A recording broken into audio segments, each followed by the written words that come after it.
Hello and welcome to the Federal. Finance Minister Nirmala Sitharaman last month announced plans to open up the space and atomic energy sector for private players and startups. She also said level playing field will be given to these startups in space, satellite launches and space-based services.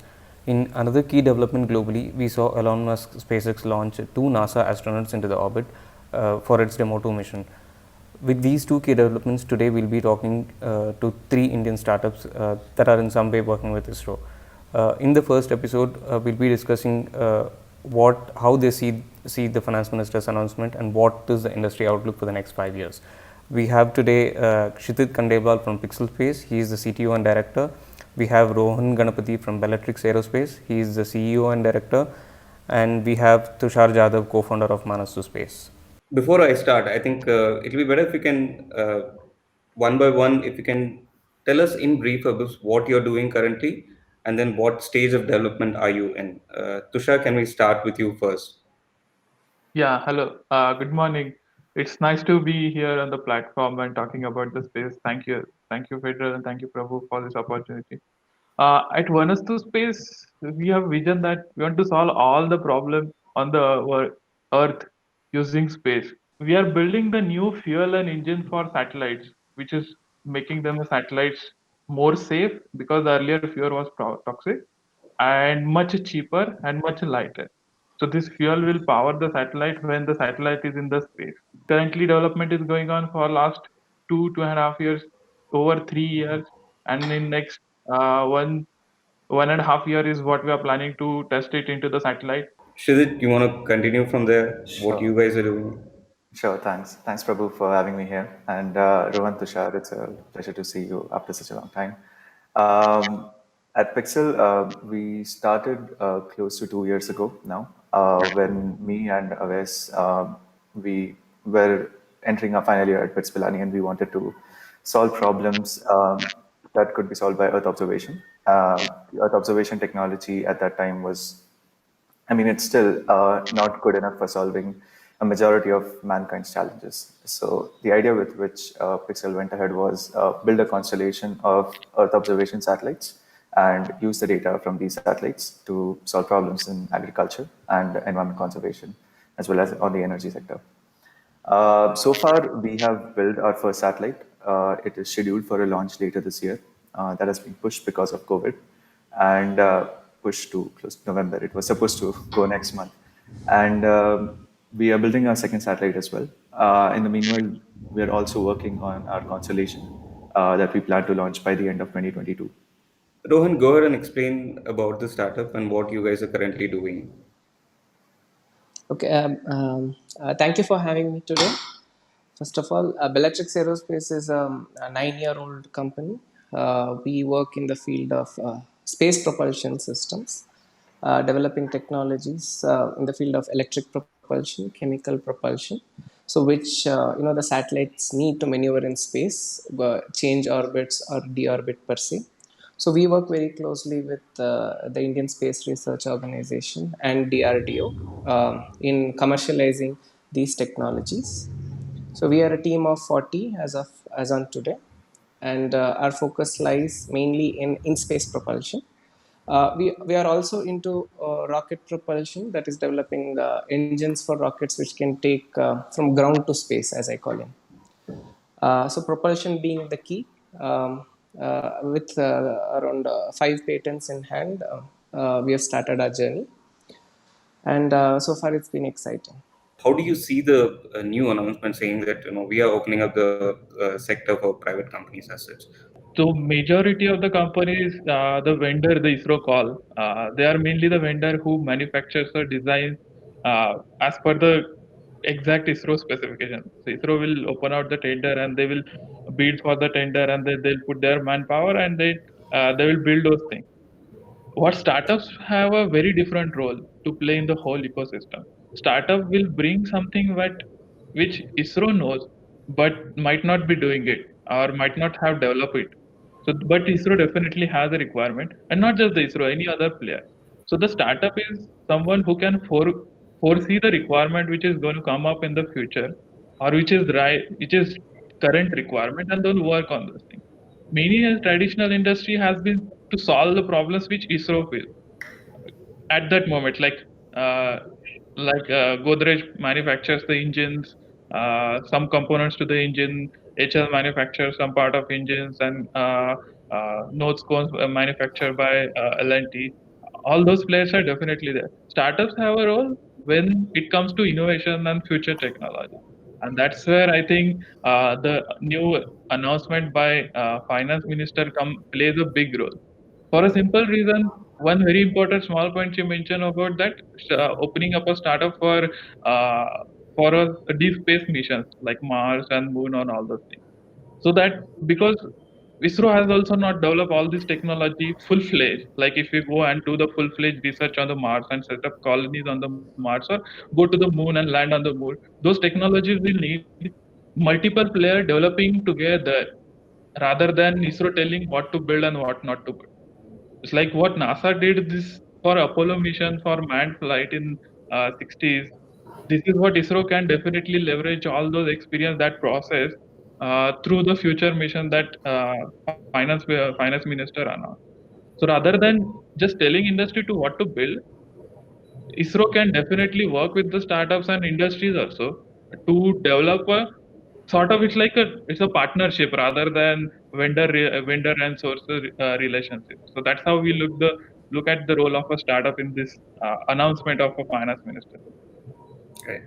Shizit, do you want to take it forward as to how do you see how it's going to add value to your company? Sure. In general, like Tushar mentioned, the role of the Indian Space Research Organization, along with the companies, has been that of an operator and supplier. And if you take the example from NASA and their recent crew demo mission with SpaceX, you would see that the work that SpaceX has done with Crew Demo and also Boeing is doing with Starliner, it's not in any way in competition to what NASA does. However, with NASA's funding and support, they have been able to build two state-of-the-art vehicles that can, reduce the risk on the missions. Like the Challenger shuttle failed, and the entire manned spaceflight program of the United States was on hold for the last 9 years. In India, the announcement by the FM, though it's very broad and it like Rohan mentioned in one of the news articles that came out, the devil is in the details. So the way it is interpreted, the way it is implemented would matter a lot.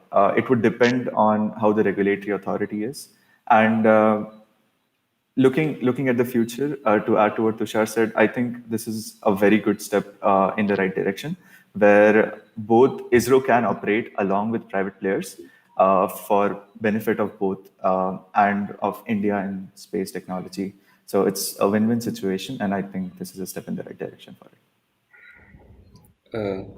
Hi Rohan, what do you see as a value add with the new move?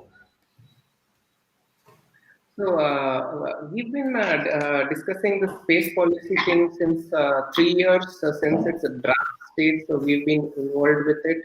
So what I see is indeed it's a good announcement by the finance minister. But as I would like to say, add to what Kshitij said, that devil is in the details.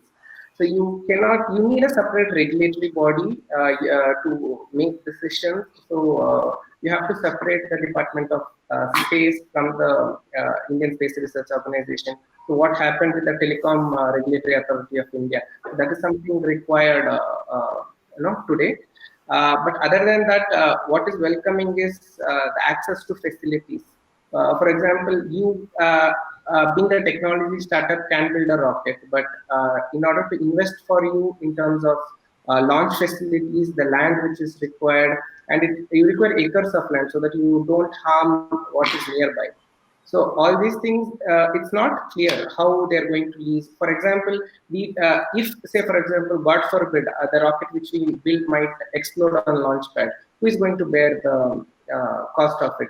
Because a startup would not be able to. And at the same time, insurance policy, all these things are not clear. When you launch it from an Indian soil, if something happens, so there should be incentives. So as I said, we have to wait until more details come. At the same time, I would like to add, before a regulatory body has been set up. The space policy draft which we have has to be passed in the parliament, and once that becomes a law, and then having a regulatory body would make more sense, because everybody can become equal players in this ecosystem. Right. The space activities bill has been pending. Probably it's not moved forward from 2017 where when it was drafted. So, what do you think should push that, and then how it's going to add value with the government stating that we are opening up sectors for Correct. private players. So it all depends on what is the priority of the government. I'm happy to say that the government has realized how space can play a major role in actually the growth of the economy. It is late in actually realizing this, but still it is very good that they have done. There's a lot of jobs to be offered in this particular sector. It's not just space. People confuse space with exploration, landing on the moon, going on Mars. No, you have to actually recall what Vikram Sarabhai said. So we are the only space-faring nation who took space for development of our own economy, rather than during the Cold War to say who goes first or who is last, kind of thing. So we are not competitors to ISRO in any way. We are collaborators, and ISRO has this new CBPO, they call it as. It's a new office inside ISRO HQ. So they are responsible for engaging with companies like us, and I think they should come up with a more provocative way, so that we are always ready to start work with them. In fact, Bellatrix has been working with ISRO and DRDO, but that is on a case-to-case basis. It has not really opened up to every company out there which has great technology to offer. So I want to see these changes come. Like you guys were saying, the government is also reluctant. Probably they realized late, but they were reluctant and they are still reluctant. So, what has been your experience working with ISRO? Has the mindset changed in the last couple of years? The way ISRO opens up with technology, or in terms of mentoring? We have had a really good experience working with ex-ISRO scientists who are usually eager to help us, eager to sit for our reviews, connect us to maybe suppliers here, and a host of other things. However, we have not spent as much time interacting with ISRO, again, because of the regulatory uncertainty. In general, I think the steps have been in the positive direction. They have this PS4 payload program that they've recently started that will fly your payload on the PS4 stage for no cost. So I think things like that, where ISRO is opening up to different, and we have interacted with ISRO regarding that program itself. So looking at the kind of steps they are taking, I think we expect to work more with them, especially with the FM's announcement that they are going to open up testing facilities. It makes a monumental difference for startups like us who cannot put a lot of money in, building our own testing units for our satellites. So we hope to see. We have had a positive experience working with ISRO, and we hope to see more of that in the coming years. Uh, Rohan, do you want to continue with that question as to Correct. how has ISRO changed in the last couple of years, and how do they see a matured private player in the space segment and a startup? Before 2015 were different, and things after 2015 are different, because of the fact that, see, it's not about they don't like to accommodate us, or seeing us as competition. That was not the case. Before 2015, the level of confidence which they had in a company or a startup which can come and develop space critical technologies was very limited. So post 2015, that concept, that notion changed because of the global things which are happening throughout the world. Elon Musk, Jeff Bezos, all coming and actually proving that things can be made possible. And during this course of time, we have delivered space-based hardware to them. So now they feel that if provided the right mentorship, companies with good technologies can come, but we need those hand-holding. So that's the big change which we are seeing right now. And as Kshitij mentioned, Bellatrix, we ended up investing a lot in terms of facilities. So we have actually invested a lot in terms of facilities. But for other companies which are coming in this field now, ISRO's opening up of facilities is a very good sign. But I would like to add, because working with ISRO, we know that their facilities are loaded most of the time. It is not available. So for the national program, all the facilities are fully loaded. So for a startup, you don't have the time. Time is money. And if you say you get a 4 month long a waiting period just to do a testing, that doesn't make sense. So that's why we need to have more details which comes up, which say probably says 15% of the equipment time is allocated to startups, which they can come and use. So we would await details, but as of now, this is all very welcoming, and it's honey to So, taste. what are the broader facilities that you use at ITRO? What has been opened up for you so far? We have been using the facilities of the liquid propulsion system center, like the thermal vacuum systems, the thermal vacuum chambers, stuff like that, which are pretty huge. But what should open up basically is their access to satellite integration facilities they have in Bangalore. Because you build a hardware which has to last forever in space. Okay, the quality which goes into it is not like what you do for an automobile. So you can't send somebody, a repair person, to go and repair it in space if something happens. So they have to open up their facilities in Bangalore, ISAC, and they're constructing a new one in Whitefield, and where companies can go and do integration and testing there. So this is what they should open. And as far as launch vehicle companies are concerned, a dedicated, if not a dedicated launch pad for startups has to be built in Sriharikota or somewhere else, so that we can access, and they handhold us. So this could be a welcoming move from ISRO. But again, um, uh, uh, just to give you an example, after 2003 Columbia disaster to Elon Musk putting astronauts to space, it took 20 years. Okay. So we just hope here it happens faster, because we can't wait 20 years.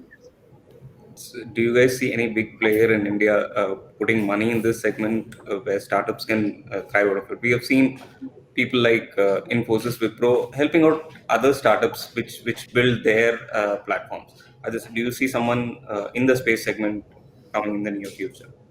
Helping is a different word. Of course, big industries have helped. In our case, the JSW Steels initially when we started out came with a small grant to help. But what is required is, are they willing to invest? The major MNCs or bigger corporations in India, they're more reluctant towards investing into R&D. So we do not have R&D companies which are willing to invest a lot of money into R&D. I can give you only one example, which is out of space, that is Biocon. If you look at other companies, they all ISRO gives the technology, they manufacture, and ISRO buys back. The same with the DRDO. That has been the model. So you need to have bigger corporations which come and invest in startups which has the technology. So I hope with the recent information or a recent announcement from the finance minister, you can see bigger corporations coming and investing in these areas. Of course, people like Mahindra and Tata's would definitely be interested. But space is a $450 billion market as of now. But they have to understand what is the economics and what is the dynamics of the space industry. And only when they do that will they be able to invest. Until then, it is each startup you have to continue to fight. Thank you. Kshitij, you were talking about devil in the details and then the regulatory challenges. With respect to data, and then when you partner with multiple companies, how do ISRO look at it? What are the challenges that you see with respect to data? Sure. So data privacy is obviously a major issue in Earth observation in general.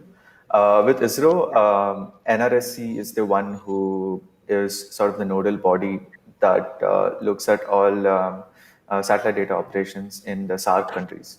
And in case we are to license out our data to people here in the SARC countries, we have to go through NRSC.